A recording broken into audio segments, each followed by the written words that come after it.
Fala galera, chegamos então ao veredito desta primeira temporada de Pluribus. E aí galera, como é que vai funcionar a bagunça, tá? Eu separei 5 itens, inclusive aqui ó, tá o veredito de qual foi a melhor temporada das séries spin-off de The Walking Dead que tivemos no ano. E esse veredito aqui de Pluribus, ele vai funcionar basicamente da mesma forma, tá? São 5 itens, que eu separei da seguinte maneira. Primeiro item, a expectativa. Segundo item, a história e o conflito. Terceiro item, o ritmo, né? E segundo e terceiro item, eles querem conversar muito sobre desenvolvimento da história, tá? A maneira como foi desenvolvida a história. Quarto item, personagens, que daí tem duas subdivisões, tá? Protagonistas e os vilões. Número 5, veredito final, certo?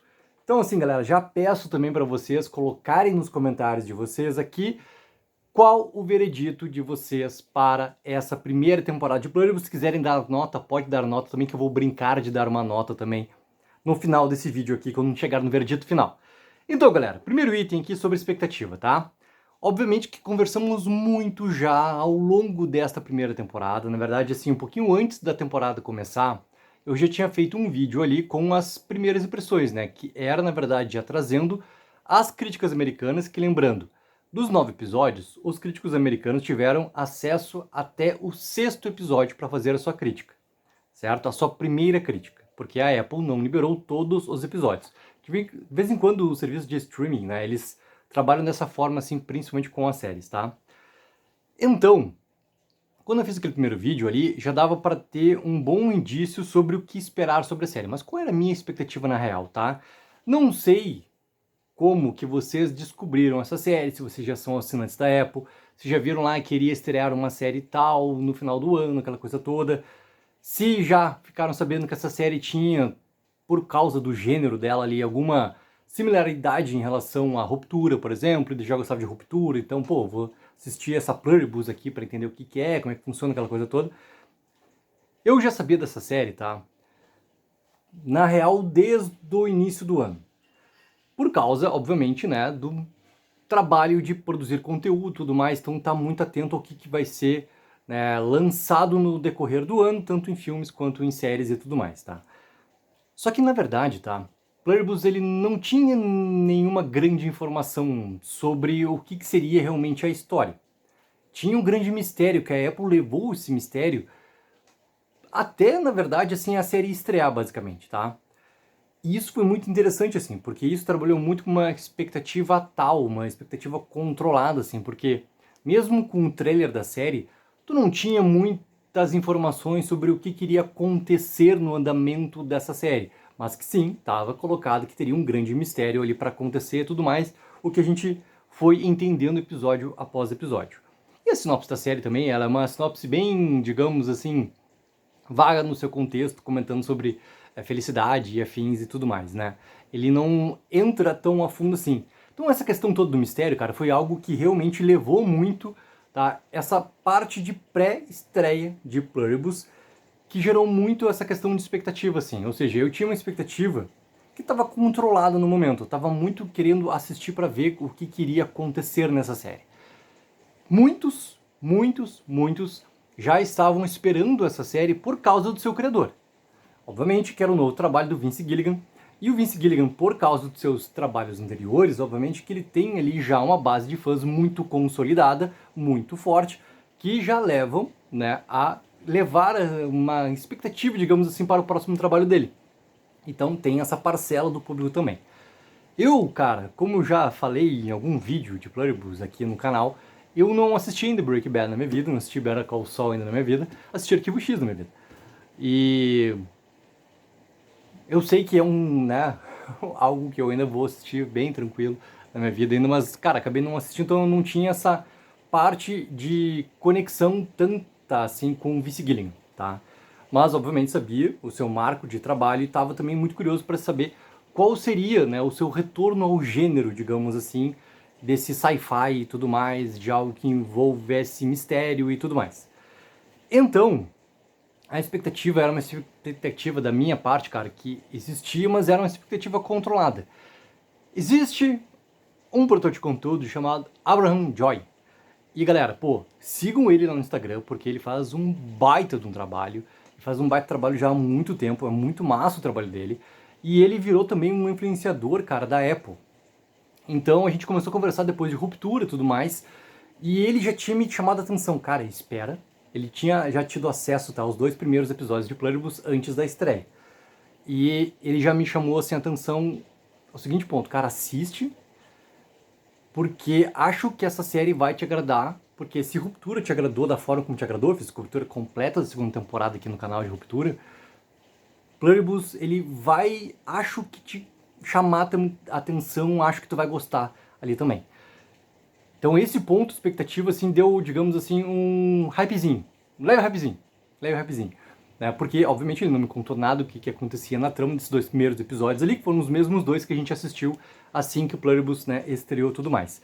Galera, sigam o Abraham Joy lá no Instagram, porque o trabalho dele assim, ó, é muito, muito foda. E pra quem gosta, cara, das séries da Apple, agora o Abraham também, ele é um influenciador da Apple. Ou seja, vão lá, sigam o trabalho dele, porque, cara, é muito massa também, por ele entregar também essas informações, caras, novas de todas as novas propriedades que a Apple vai lançar, né, no decorrer deste ano que vai começar de 2026 e tudo mais. Vamos entrar agora no segundo item, tá? A relação sobre história e conflito. Bom, quando começou a história, eu até fazendo as críticas ali, eu fiz crítica separada do primeiro e do segundo episódio, tá? Eu não quis juntar, porque eu gostei tanto do primeiro episódio que eu queria falar sobre ele e não juntar uma crítica única ali de 2 episódios. E as referências sobre, por exemplo, o Invasores de Corpos estava muito forte para mim ali naquele momento, pela maneira como o vírus ele ia se propagando, né? A maneira como o controle da humanidade ele foi acontecendo assim. Então a história, já nesse começo, ele já me chamou muita atenção. E obviamente que no decorrer dos acontecimentos e também por ela ter esse quesinho, cara, que é muito massa, tá? Esse quesinho dele de não ser uma série sci-fi como tu espera que ela realmente vai se desenvolvendo. Ela tem um algo diferente. Então essa questão toda dos imunes e da forma como a humanidade foi se montando, de ter uma mente coletiva que a comanda e deixando a Carol sozinha como ela ficou, foi algo, cara, muito massa de ir entendendo junto com a Carol como que esse mundo novo ele ia realmente acontecer. Como que ele ia realmente ir se desenvolvendo. Quais seriam as regras desse mundo novo. O que queria acontecer se tal coisa fosse a ação da Carol, tal coisa diferente, a sua investigação, o que realmente está acontecendo, qual é o verdadeiro motivo do porquê que eles estão aqui. A história, realmente, ela foi num crescente e ela foi me pegando muito. Eu me conectei muito com essa história, assim. Tanto que, cara, pô, pra mim, sabe, deu gosto demais vir aqui, vídeo após vídeo, conversar junto com todos vocês sobre o que tinha acontecido no episódio, o que podia acontecer, começar a trazer teorias e tudo mais, porque Pluribus é uma série assim, né? É uma série como o próprio Vince Gilligan já deixou claro. A própria Rhea Seehorn já colocou também, né? Que o Vince Gilligan, ele não quer que tenha uma única definição sobre a série. Ele quer realmente que cada um, dentro do seu contexto, dentro do seu ponto de vista, tem ali uma ideia do que é que está vendo e o que é realmente pode acontecer, do que realmente é o significado, do que está acontecendo, né, no desenrolar da narrativa, da trama, aquela coisa toda. Ele quer deixar em aberto, entendeu? Para que cada um tenha ali a sua definição sobre aquilo que está vendo. E esse ponto também, logo que ele surgiu, eu achei muito interessante, cara, porque deu para entender junto dos comentários dos vídeos, né? E isso não parou, ele não cessou, inclusive continua. O ponto de vista de cada um, ele vai para caminhos que são de vez em quando até opostos, assim, sobre o que está acontecendo na trama, sobre o que pode acontecer e qual é o grande significado de tudo, do porquê que está acontecendo. E eu achei sensacional a série provocar isso, porque a gente está falando de uma série que envolve o debate, que envolve muito a teoria. Então, tem, cara, muitos caminhos que podem se seguir. E todos os caminhos, eles são interessantes, são viáveis. E o Vince Gilligan, ao mesmo tempo que ele deixa cada um ter o seu ponto de vista, ele também pega e faz uma coisa que é o quê? Fugir do óbvio. Então, muito do que é o óbvio, do que pode se esperar, que pode acontecer dentro da próxima ação da Carol, ou de Abaté, ou Manuzos, ou a Sócia, o que pode acontecer de cada um ali.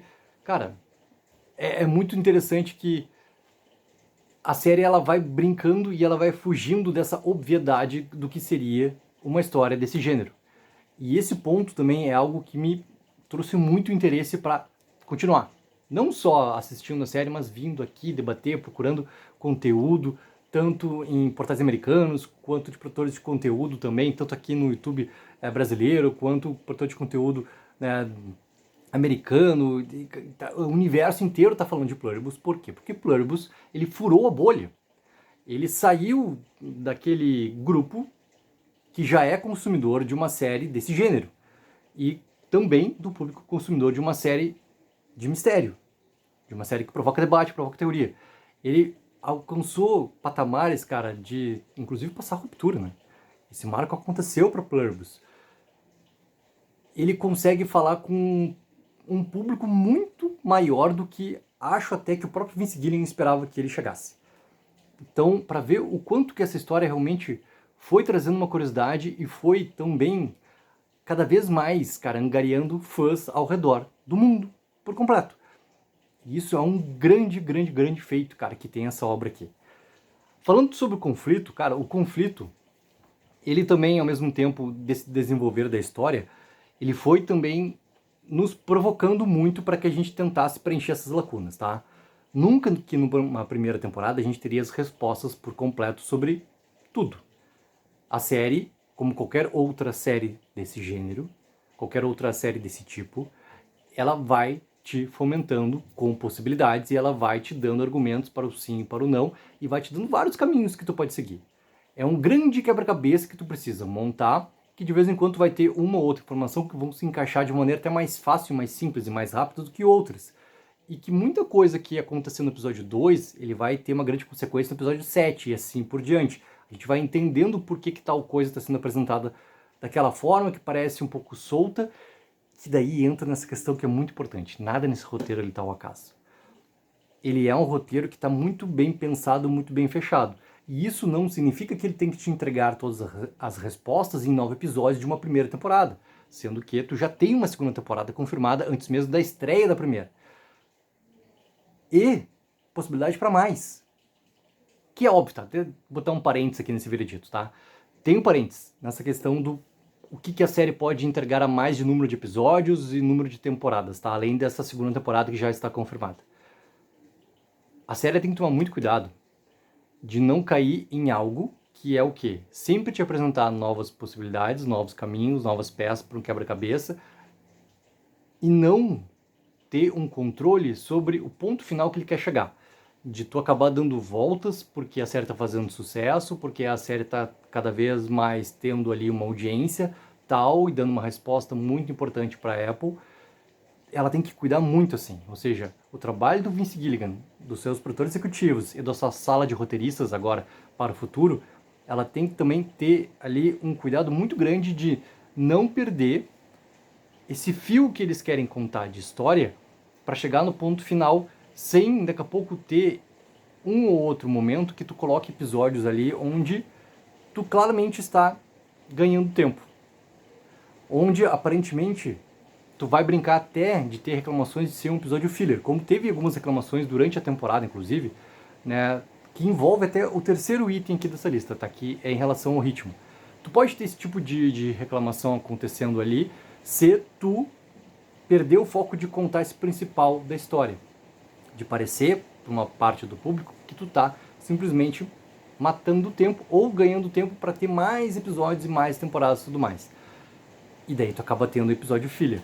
Eu não acredito que nenhum episódio dessa primeira temporada ele foi um episódio filler, tá? Mas eu não tenho nada contra quem, dentro da sua visão, da sua parte mais subjetiva de gostar e não gostar de algo, considerou que teve, sim, e que tal episódio foi e ponto, acabou. Porque o ritmo da série, ele também provoca isso em alguns momentos. E o ritmo, galera, é algo que ficou claro desde o primeiro episódio, tá? Desde o primeiro episódio, desde o primeiro momento de Pluribus, já ficou claro que o ritmo da história, a maneira como essa história seria contada, seria esse. eu adoro séries assim. Eu adoro filmes assim. Eu também adoro filmes que vão te entregar uma batida de em 5 páginas, te entregar um acontecimento, que pode ser uma grande cena de ação ou literalmente uma grande reviravolta. Eu também adoro, eu adoro ambas as coisas. Só que dentro dessa estrutura toda de Pluribus, esse ritmo todo, que pra mim não é um ritmo lento, tá? Ele é um ritmo mais cadenciado, é algo que pra mim é extremamente saboroso de assistir. Porque eu adoro um roteiro muito bem pensado. Eu adoro um roteiro que vai também me provocando a tentar descobrir o que é que está acontecendo e qual é a ligação que ele quer realmente te mostrar. E daqui a pouco ele vai realmente te mostrar, para ver se eu consigo chegar naquela ponta antes ou se ele vai realmente me surpreender. Então esse ritmo todo cadenciado da maneira como foi contada essa história, cara, pra mim me agradou demais, porque eu adoro histórias contadas assim. Por quê? Porque também eu não vi grandes problemas na maneira como essa história ela foi contada com esse ritmo, e não vi também momentos dessa história que estivesse realmente sobrando, que tivesse de graça, que tu não tivesse ali alguma coisa realmente de importante acontecendo, que fosse o desenvolvimento das nossas personagens principais ali, que tu pode colocar a Carol, tu pode colocar a Sósia, por mais que ela seja, né, a representante da mente coletiva, ela está representando naquele momento mais de 7 bilhões de pessoas numa figura apenas, mas ela, igual, é um personagem a ser desenvolvido, como foi, talvez, ainda mais nos episódios finais. O Manusos, que foi um personagem que apareceu pouco na primeira parte, na segunda parte, obviamente, que ele teve muito mais tempo de tela e, consequente, muito mais desenvolvimento.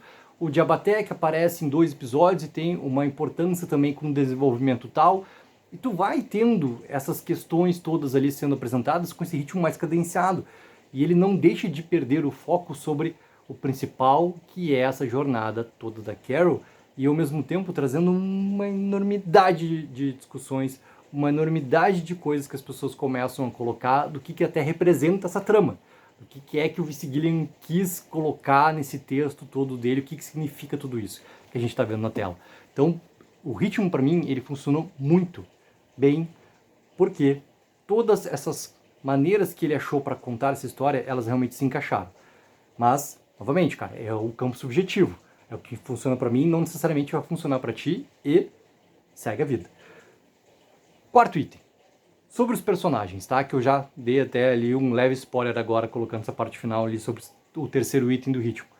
Que daí eu separo em 2 partes, né? Os protagonistas, que seriam basicamente nossos mocinhos, e os vilões, tá? Os vilões, obviamente que eles são representados por 7 bilhões e com a figura ali na frente da gente, na frente da Carol, principalmente, que é a Zócia. Vamos pegar primeiro a Carol. A Carol é uma personagem que ela, antes de tudo acontecer, a gente entende que ela é de uma forma e que ela tem ali algo que está incomodando demais, demais a sua sobrevivência. Porque ela não está conseguindo realmente se entregar para viver em felicidade, inclusive com a pessoa ao seu lado, a pessoa que ela ama, que é a Helen. E quando tudo vai mudando, essa jornada toda dela para chegar e também admitir que agora, por mais que eu saiba, por mais que eu entenda que essa pessoa que está na minha frente não é uma pessoa real, essa pessoa, por vários motivos, a gente pode botar a solidão, a gente pode botar, sabe, uma questão de atração por causa, né, dos livros da Carol, por que a Sósia é trazida desde lá da Polônia para chegar em Albuquerque, como a gente vê uma maneira que era magnífica ser mostrada ali, a origem da personagem no episódio 2. Essa questão de atração, uma questão também muito forte ali, porque eles procuram justamente uma figura que vai agradar essa parte da Carol, essa parte física para Carol. Então a gente tem ali também essa questão que é muito importante para ir desenvolvendo a Carol. Mesmo que, em alguns momentos, tá, ela tenha irritado muitos fãs se irritaram ou não concordaram com as ações dela. Para mim, essa personagem, ela é uma personagem que ela tá colocada, e isso até tá na venda de Pluribus, né? Cara, a pessoa que não deveria ter essa responsabilidade de salvar a humanidade é justamente a pessoa que tá com essa responsabilidade no seu colo. A pessoa que não sabe o que é ser feliz, ela tá tendo que descobrir o que é ser feliz num mundo que está se apresentando sem nenhum tipo de problema mais na sua frente, onde ela pode ter tudo. É toda uma complicação que tem que acontecer para a personagem, cara, que eu achei que a Rhys Seehorn deu um show na maneira como ela construiu a sua personagem. E tem um ponto interessante até sobre a construção dela e sobre os outros personagens, né? Sobre a Sósia, sobre o Manuzos, sobre o Diabaté. O Vince Gilligan ele deixou muito aberto para que eles complementassem até o backstory do personagem, né? Ele não deu muitas informações para eles sobre o passado de personagem, para eles irem construindo o personagem que a gente conhece na série. E esse ponto é interessante porque isso também envolve essa questão de lacunas e a questão de não respostas para os próprios atores que estão contando aquela história ali. E essa parte também é magnífica, cara, porque envolve, querendo ou não, tudo o que está acontecendo dentro da história também com a construção dos próprios atores que estão contando essa história. Ou seja, tudo vai batendo nesse campo de mistério, nesse campo de possibilidades. É uma maneira de trabalhar na direção. É uma maneira de trabalhar. E é uma maneira que para mim também funciona muito nessa primeira temporada. Se a gente pegar também a construção toda do Manuzos, de poucas partes que a gente vai tendo dele até ali chegar no sexto episódio, cara, a gente tem basicamente um grande momento dele, que é o momento que a gente entende lá que era a mãe que vinha, que deixava lá a comida na frente, que ele ia e não comia, né? O seu começo de estudo que a gente vê ele sobre radiofrequência. A gente vai tendo pouco a pouco, até chegar naquele grande momento onde ele decide sair do armazém e que ele encontra novamente sua mãe, né? Dá aquela patada nela, violenta ali pela pessoa que ele sabia que ela era antes, e por isso que também ele não vê nada de indício, né, de a pessoa que tinha, na verdade, como o próprio Manuzos gosta de falar, né, a questão da alma, né, aquela pessoa ali é uma casca vazia completamente, porque ela está sendo comandada por essa toda mente coletiva que tomou posse da humanidade, a qual o Manuzos considera fortemente que não devem estar aqui, que ele vai fazer de tudo para reverter o que está acontecendo e salvar a humanidade, trazer de volta a humanidade para o ponto que ela era antes, mesmo que aparentemente as coisas todas estão resolvidas, a gente não tem mais guerra, a gente não tem mais fome, né, a gente não tem barreiras, a gente não tem, né, divisão de classes, a gente não tem nada que hoje em dia divide as pessoas, né? Tu tem todo um consentimento acontecendo em quase todos os habitantes agora da Terra. E Manus, por mais que ele tenha sido o último grande personagem a ser desenvolvido, ele também foi muito bem desenvolvido, porque ficou muito claro essa força que ele tem e também o que pode acontecer daqui para frente com ele agora, finalmente, junto com a Carol, por causa de todos os acontecimentos que a gente vê naquele dueto final de 8º e 9º episódio ali. Então é muito massa, cara. É muito massa como foi esse desenvolvimento de personagens também aqui, dos protagonistas, ou dos mocinhos, como quiserem chamar. E daí a gente pega, cara, o Diabaté é um personagem que tu tem uma curva nele, onde dá pra pegar e começar a suspeitar de alguma coisa dele ali. Como, depois do episódio de Las Vegas, do episódio 6, muitos, inclusive eu, comecei a achar, cara, esse cara tá mentindo em alguma coisa ali. Porque ele age de uma forma, ele tá fazendo uma outra coisa, ele tem as respostas, algo tem nesse personagem, e isso é interessante também, tu deixar essa possibilidade aberta para o personagem do que pode acontecer daqui pra frente com ele também. E daí vamos pegar os vilões, tá? Que obviamente a gente tá com toda a colmeia representada na Sósia. E ela, cara, foi muito interessante chegar naquele momento ali e ter um princípio de humanidade surgindo dela quando ela conta, por exemplo, a história do sorvete, do picolé. E também o princípio que ela tem de agir é bom, né? De agir e pegar e dar o beijo na Carol. Que faz, obviamente, parte daquela questão de estratégia de charme, de ter o controle sobre e também entender que aquilo ali era uma forma de conseguir ganhar o tempo e chegar lá naquele momento final das duas, lá nos Alpes, aquela coisa toda lá, e falar sobre que os experimentos agora estão não só andando, eles estão numa contagem regressiva de 30 dias para que eles consigam pegar e transformar a Carol em um deles também. Então, os vilões, né, os antagonistas, eles são ainda antagonistas que tem algo que a gente não entende. Tem partes das suas motivações que a gente também não entende. A gente teve uma questão ali sobre a energia, sobre o sinal, sobre Kepler 22b. A gente tem algumas coisas ali que são interessantes, que já são apresentadas pra gente. Só que essa parte toda final sobre o que eles realmente, quem eles realmente, qual é o objetivo final, ainda tem coisas pra gente descobrir. Que, voltando a um ponto que eu falei já antes na crítica, cara, aqui nesse veredito, a gente não ia ter todas as respostas ao final de um nono episódio de uma primeira temporada, sendo que a gente tem que continuar da história. Porque se tu tem todas as respostas, não tem porque tu ter uma segunda temporada. É ponto. Entendeu? Não tem porque tu seguir com essa história se tu já tem tudo respondido ali pra ti ao final de 9 episódios, 9 horas de uma primeira temporada.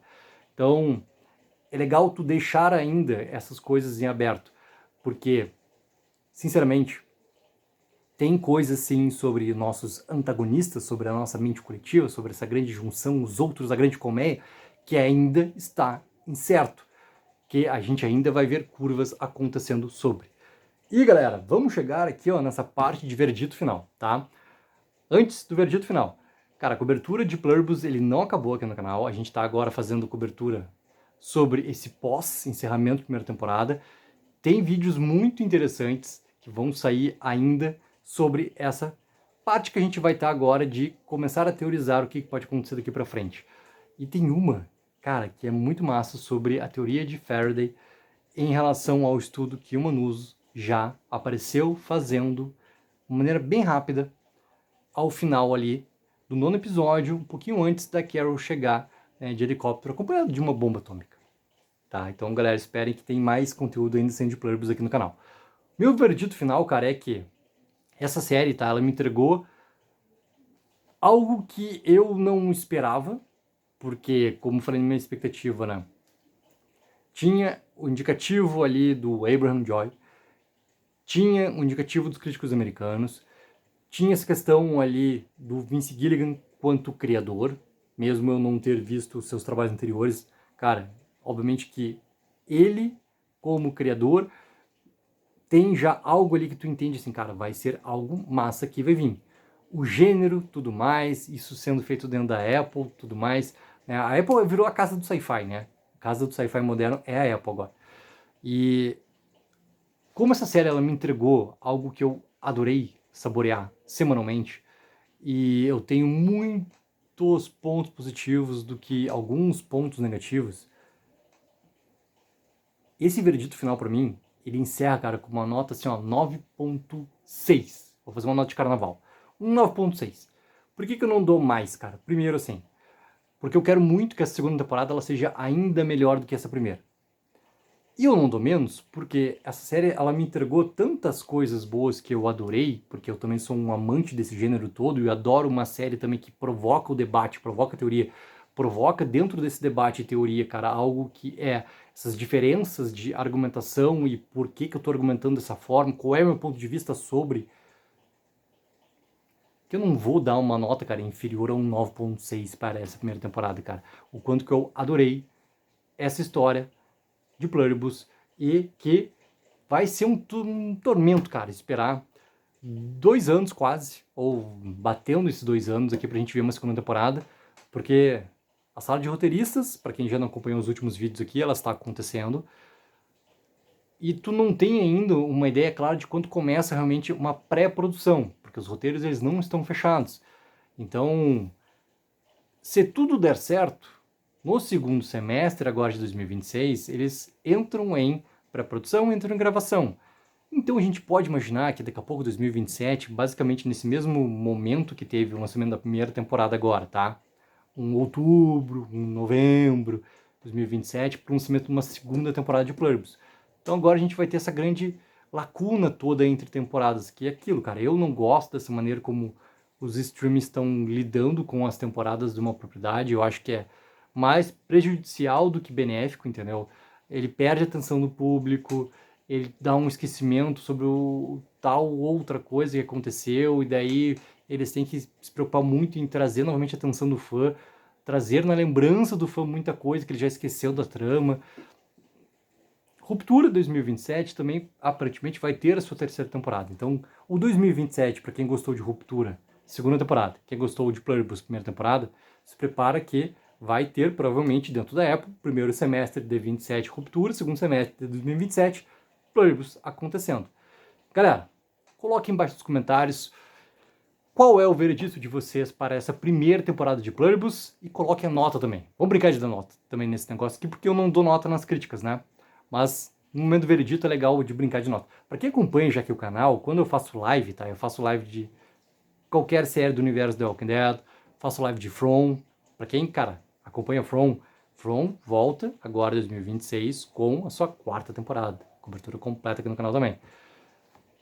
Nas lives a gente brinca de dar, né, as notas. Então vamos brincar de dar nota também. Minha foi 9.6 para essa primeira temporada. Coloque nos comentários e não esqueçam de dar aquela mega ajuda de curtir o vídeo e assinar o canal. Take04, viva o sonho aqui.